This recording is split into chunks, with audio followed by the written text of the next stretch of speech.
Bismillahirrahmanirrahim. Assalamualaikum warahmatullahi wabarakatuh. Perkenalkan, kami dari kelompok 12 akan mempresentasikan hasil analisis dan hasil survei kami mengenai sistem informasi kesehatan yang ada di Indonesia. Pada kali ini, kami mengambil fokusan mengenai sistem informasi kesehatan pada penyakit menular, yaitu penyakit TBC atau tuberkulosis. Yang dimana kami juga menganalisis mengenai sebuah jurnal yang dimana SIG-nya di sini disebut sebagai sistem informasi yang disebut pakar. Ntar untuk lebih lanjutnya kita akan jelaskan nanti. Oke, sebelum kita lanjut, saya akan memperkenalkan teman-teman saya. Yang pertama saya sendiri atas nama Nur Kamila, yang kedua ada Alma Fardania, yang ketiga ada Repta Zulfani, yang keempat ada Indah Aryani, dan yang kelima adalah Namira Dwi Faza. Oke.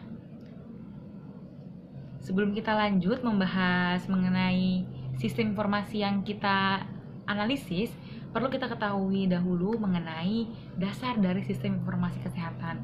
Apa sebenarnya sistem informasi kesehatan itu, untuk apa, tujuannya apa, dan bagaimana? Oke, yang pertama, SIG itu sendiri atau sistem informasi kesehatan merupakan sistem informasi yang dibuat ataupun yang diolah yang dimana dibuat secara selektif dan bisa selektif menjaring data dari tingkat paling bawah, baik data morbiditas, mortalitas, atau apapun itu yang khususnya dalam bidang kesehatan. Dan di mana dalam pengolahannya ini ditujukan untuk mendukung dalam mengambil keputusan, penentuan kebijakan, dan penentuan arah gerak sebuah program kesehatan demi meningkatkan derajat kesehatan masyarakat, seperti itu. Nah, sebenarnya setelah itu juga kami memutuskan untuk mengambil fokusan mengenai TBC. Mengapa kita mengambil TBC? Yang pertama, yang kita ketahui penyakit tuberkulosis atau TBC ini merupakan penyakit yang disebabkan oleh kuman atau bakteri atau yang disebut Mycobacterium tuberculosis, yang merupakan kuman yang pada umumnya menyerang paru-paru dan sebagian besar lagi dapat menyerang di luar paru-paru. Nah, kita tahu juga penyakit TBC ini merupakan penyakit menular dan menular sangat cepat dan mudah, seperti itu. Dan penyakit ini merupakan masalah besar juga bagi negara berkembang, termasuk negara kita sendiri, yaitu negara Indonesia. Nah, karena diperkirakan sampai saat ini 95% penderita penyakit ada di negara berkembang dan 75% penderita penyakit ada pada kelompok usia produktif, yaitu pada kisaran umur 15 sampai 50 tahun. Seperti itu. Dan kita tahu juga angka TBC ini sesuatu masalah yang nggak bisa dibiarkan gitu aja, makanya perlu adanya SIG ini. Nah, di SIG sendiri mengenai TBC ada sistem yang disebut dengan SITT dan SITB. Nah, kedua ini sama-sama untuk menjaring data teman-teman atau masyarakat yang menjadi pasien TBC. Nah, perbedaannya apa antara SITT dan SITB? Kalau SITT ini merupakan sistem mengenai data penyakit TBC, tapi dia hanya mendata secara umum. Tapi untuk SITB dia lebih spesifik, seperti menjelaskan mengenai TBC positif laten atau tidak dan seterusnya, seperti itu. Oke, selanjutnya akan membahas mengenai sistem informasi kesehatan khususnya pada TBC, yang pada kali ini kita mengambil jurnal yang dimana jurnal tersebut menyebutkan mengenai sistem pakar. Yang selanjutnya akan dijelaskan oleh Alma. Silakan Alma. Nama saya Alma Fardania Zulfa, NIM 1811015229. Di sini saya akan menjelaskan tentang jurnal yang telah kami telaah berjudul Sistem Pakar Diagnosa Penyakit Tuberkulosis atau TBC pada Rumah Sakit Umum Besema Pagar Alam. Pada Rumah Sakit Umum Besema Pagar Alam, mereka menggunakan sistem informasi kesehatan yang diberi nama dengan sistem pakar. Sistem pakar adalah suatu model dan prosedur yang berkaitan dalam suatu daerah tertentu yang dimana tingkat keahliannya dapat dibandingkan dengan keahlian seorang pakar atau dokter. Salah satu bentuk implementasi yang diterapkan dalam sistem pakar dalam bidang kesehatan yaitu untuk menentukan jenis penyakit yang diderita oleh pasien. Dengan sistem pakar ini, user atau penggunanya bisa berkonsultasi layaknya dengan seorang pakar atau dokter untuk mendeteksi jenis penyakit yang diderita, serta dapat memberikan solusi tentang permasalahan yang sedang dihadapi. Dengan seiringnya pertumbuhan populasi manusia, Maka sistem pakar ini dapat berguna untuk dalam hal pengambilan keputusan. Sistem pakar diagnosa penyakit tuberkulosis atau TBC pada Rumah Sakit Umum Daerah bersama pagar alam bermanfaat untuk memberikan informasi dengan media internet. Karena sistem pakar ini dibangun dengan berbasis web. Dengan adanya sistem pakar ini untuk membantu masyarakat dalam melakukan pendiagnosaan penyakit tanpa terlebih dahulu pergi ke rumah sakit, melainkan dengan mengakses sistem pakar ini, kemudian mendaftar dengan mendapatkan username beserta password untuk nantinya akan login sebagai pasien. Baik, saya akan melanjutkan penjelasan dari teman saya Alma. Perkenalkan, nama saya Indah Aryani dengan NIM 181101557. Di sini saya akan menjelaskan tentang metode sistem. Ada 4 tahapan pengembangan sistem dalam metode XP, yaitu yang pertama ada perencanaan. Pada tahap ini, peneliti merencanakan untuk membuat suatu sistem pakar. Di sini, kita akan membuat sistem pakar diagnosa penyakit tuberkulosis. Kegiatan yang dilakukannya antara lain membaca artikel atau jurnal tentang sistem pakar yang terkait. Nah, di sini kita akan menjelaskan tentang sistem pakar penyakit tuberkulosis. Nah, membaca artikel atau jurnal ini dilakukan untuk mengetahui lebih dalam mengenai sistem pakar, serta untuk mengumpulkan data-data dan informasi yang diperlukan untuk menunjang pembuatan sistem pakar ini. Yang kedua itu ada perancangan.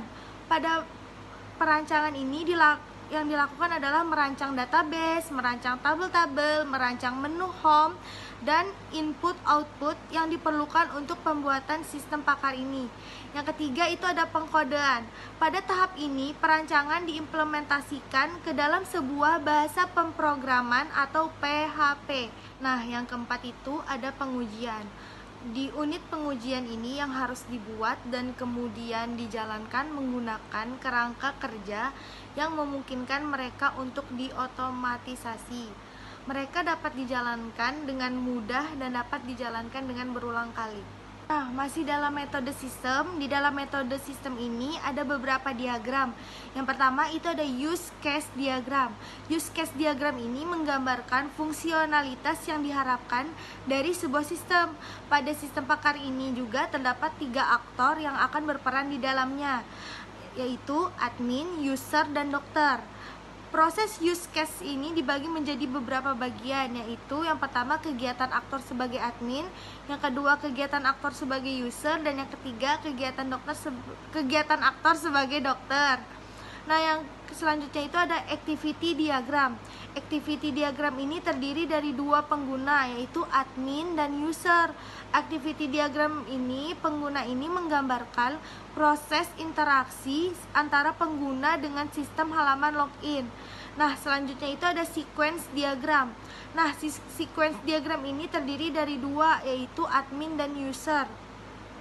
Admin menggambarkan interaksi antara admin ke dalam sistem, di mana admin dapat melakukan login ke dalam sistem pakar diagnosa penyakit tuberkulosis atau TBC pada Rumah Sakit Umum Daerah atau RSUD.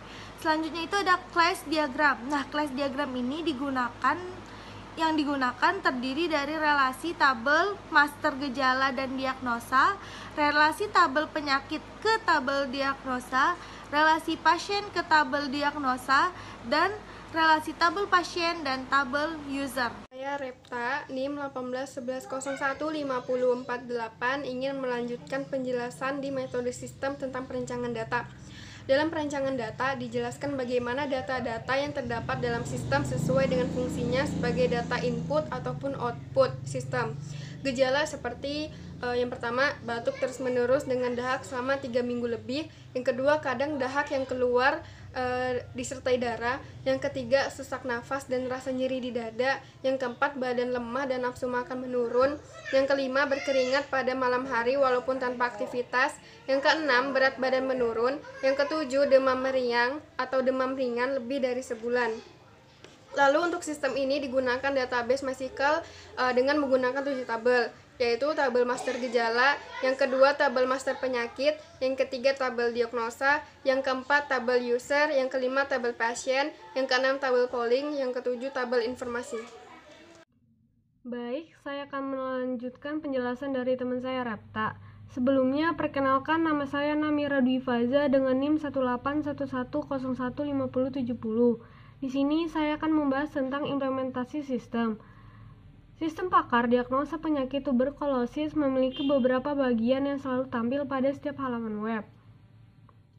Pada menu home, sistem pakar ini memiliki beberapa menu, diantaranya menu home, menu profil yang mempunyai 2 submenu yaitu submenu sejarah dan visi misi, menu informasi yang berisi 2 submenu yaitu menu informasi obat dan informasi penyakit, dan menu daftar untuk menginputkan data pasien, dan juga menu login.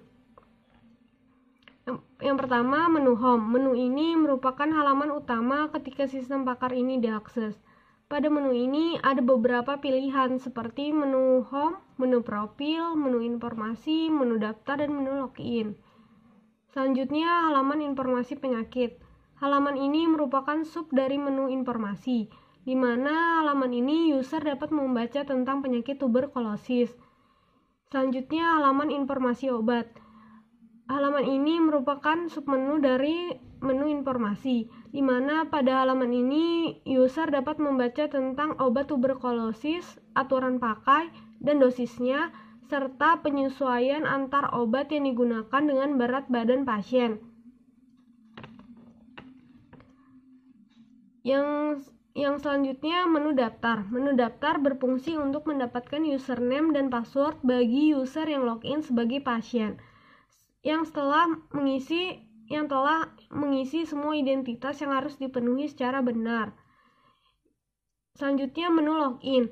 Menu login ini berfungsi untuk user baik sebagai admin ataupun sebagai pasien untuk masuk ke sistem pakar ini. Selanjutnya, halaman pasien. Di halaman pasien ini yang telah login dapat melakukan berupa aktivitas seperti melihat profil, melakukan proses pendiagnosaan melalui button diagnosa, dan bisa juga untuk mengganti password.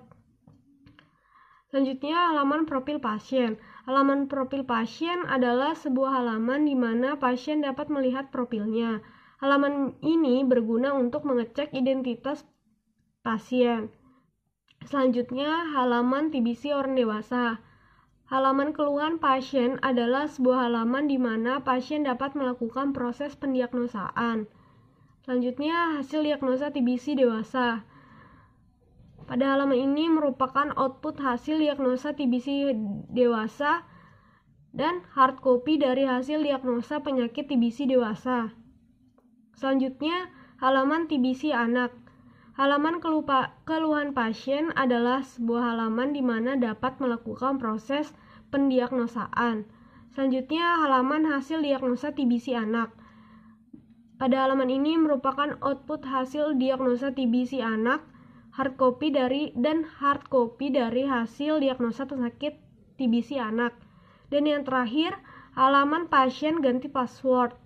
Halaman pasien ganti password adalah halaman di mana pasien dapat mengganti password. Ya, dari presentasi tadi dapat kita simpulkan, yang pertama, sistem informasi kesehatan salah satu bagian terpenting dalam aspek kesehatan masyarakat yang menunjang dalam peningkatan angka derajat kesehatan masyarakat yang nggak bisa dipisahkan dari sistem kesehatan di setiap negara, baik negara berkembang maupun negara maju.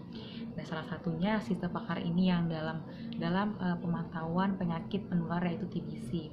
Dan yang kita ketahui adalah pakar ini merupakan sistem informasi yang memberikan informasi dan diagnosa awal mengenai penyakit TBC dan ditampilkan berbasis web dengan bahasa pemrograman PHP, atau yang dimana juga sistem pakar ini dapat dijadikan sebagai wadah atau media penerapan intelijensia bagi seorang ahli ataupun pakar dalam menganalisis atau mengidentifikasi suatu penyakit, khususnya penyakit TBC ini.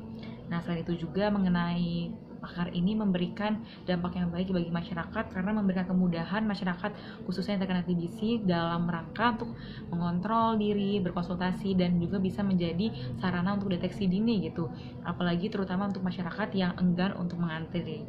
Nah, si pakar ini bisa menjadi salah satu alternatif untuk mempermudah dalam penjangkauan fasilitas kesehatan masyarakat.